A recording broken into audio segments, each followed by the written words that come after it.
ವಿಶ್ವ ಅರಣ್ಯ ದಿನದಂದೇ ಅರಣ್ಯ ಇಲಾಖೆಯ ಖುದ್ದು 10 ಮರಗಳಿಗೆ ಕೊಡಲಿಪೆಟ್ಟನ್ನು ನೀಡಿರತಕ್ಕಂಥ ಘಟನೆ ನಡೆದಿರತಕ್ಕಂಥದ್ದು ಬೆಂಗಳೂರಿನ ಅಲಿ ಅಸ್ಗರ್ ರಸ್ತೆಯಲ್ಲಿ.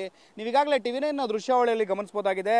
ಪರಿಸರ ಸಂರಕ್ಷಣೆಯನ್ನು ಮಾಡಿ, ಗಿಡ ಬೆಳೆಸಿ, ಪರಿಸರವನ್ನು ಸಂರಕ್ಷಣೆ ಮಾಡಿ ಅಂತ ಹೇಳಿ ಘೋಷಣೆ ಮಾಡಬೇಕಾಗಿರ್ತಕ್ಕಂಥ ಅರಣ್ಯ ಇಲಾಖೆ, ಸಾರ್ವಜನಿಕರಲ್ಲಿ ಅರಿವು ಮೂಡಿಸಬೇಕಾಗಿರ್ತಕ್ಕಂಥ ಅರಣ್ಯ ಇಲಾಖೆಯೇ 10 ಮರಗಳಿಗೆ ಕೊಡಲಿಪೆಟ್ಟನ್ನು ನೀಡಿರತಕ್ಕಂಥದ್ದು. ನೀವೀಗಾಗಲೇ ಟಿವಿ9 ದೃಶ್ಯಾವಳಿಯಲ್ಲಿ ಗಮನಿಸಬಹುದಾಗಿದೆ. ನೂರಾರು ಜೀವಿಗಳಿಗೆ ಆಶ್ರಯ ತಾಣವಾಗಿದ್ದಂಥ ಈ ಒಂದು ಅಲಿ ಅಸ್ಗರ್ ರಸ್ತೆಯಲ್ಲಿರ್ತಕ್ಕಂಥ ಫುಡ್ ಅಂಡ್ ಸಿವಿಲ್ ಸಪ್ಲೈ ಡಿಪಾರ್ಟ್ಮೆಂಟ್ನ ಆವರಣದ ಒಳಭಾಗದಲ್ಲಿ ಅಂದರೆ ಕಾಂಪೌಂಡ್ಗೆ ಹೊಂದಿಕೊಂಡಂತೆ ಇರತಕ್ಕಂಥ ನೂರಾರು ವರ್ಷಗಳ ಹಳೆಯ ಮರಗಳನ್ನು ತೆರವುಗೊಳಿಸ್ತಿರ್ತಕ್ಕಂಥದ್ದು. 10 ಮರಗಳನ್ನು ಈಗಾಗಲೇ ಮಾರಣ ಹೋಮ ಮಾಡಲಾಗಿರ್ತಕ್ಕಂಥದ್ದು. ಟಿವಿ9 ದೃಶ್ಯಾವಳಿಗಳಲ್ಲಿ ನೀವು ಸ್ಪಷ್ಟವಾಗಿ ಗಮನಿಸಬಹುದಾಗಿದೆ.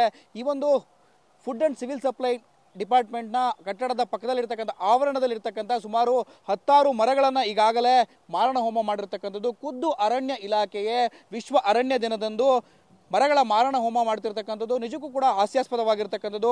ಅರಣ್ಯ ಇಲಾಖೆಯ ದೃಷ್ಟಿಕೋನದಲ್ಲಿ ಇಲ್ಲಿರ್ತಕ್ಕಂಥ ಮರಗಳನ್ನು ತೆರವುಗೊಳಿಸದೆ ಕಟ್ಟಡವನ್ನು ಕಟ್ಟೋದಕ್ಕೆ ಪ್ರಾವಿಷನ್ ಇದೆ. ಆದಾಗ್ಯೂ ಕೂಡ ಆವರಣದ ಬದಿಯಲ್ಲಿರ್ತಕ್ಕಂಥ ಮರಗಳನ್ನು ತೆರವುಗೊಳಿಸ್ತಿರೋದು ಸಾಕಷ್ಟು ಅನುಮಾನಗಳಿಗೆ ಎಡೆಮಾಡಿಕೊಟ್ಟಿರ್ತಕ್ಕಂಥದ್ದು. ನಿಜಕ್ಕೂ ಕೂಡ ಅರಣ್ಯ ಇಲಾಖೆಯ ಅಧಿಕಾರಿಗಳಿಗೆ ಸಮಾಜದ ಬಗ್ಗೆ, ಪರಿಸರದ ಬಗ್ಗೆ ಇರತಕ್ಕಂಥ ಕಾಳಜಿ ಎಷ್ಟರ ಮಟ್ಟಿಗೆ ಇದೆ ಅನ್ನೋದಕ್ಕೆ ಇದೊಂದು ನೈಜ ಉದಾಹರಣೆ. ಅದರಲ್ಲೂ ಕೂಡ ವಿಶ್ವ ಅರಣ್ಯ ದಿನದಂದು ರಾಜಧಾನಿ ಬೆಂಗಳೂರಿನಲ್ಲಿರ್ತಕ್ಕಂಥ ಅರಣ್ಯ ಇಲಾಖೆ ಅಂದರೆ ಖುದ್ದು ಸರ್ಕಾರದ ಇಲಾಖೆಯ ಒಳಭಾಗದಲ್ಲೇ ಇರತಕ್ಕಂಥ ಮರಗಳಿಗೆ ಅರಣ್ಯ ಇಲಾಖೆಯ ತಿಲಾಂಜಲಿಯನ್ನು ಇಡ್ತಿರ್ತಕ್ಕಂಥದ್ದು ಪ್ರಶ್ನೆಯನ್ನು ಮೂಡಿಸ್ತಕ್ಕಂಥದ್ದು.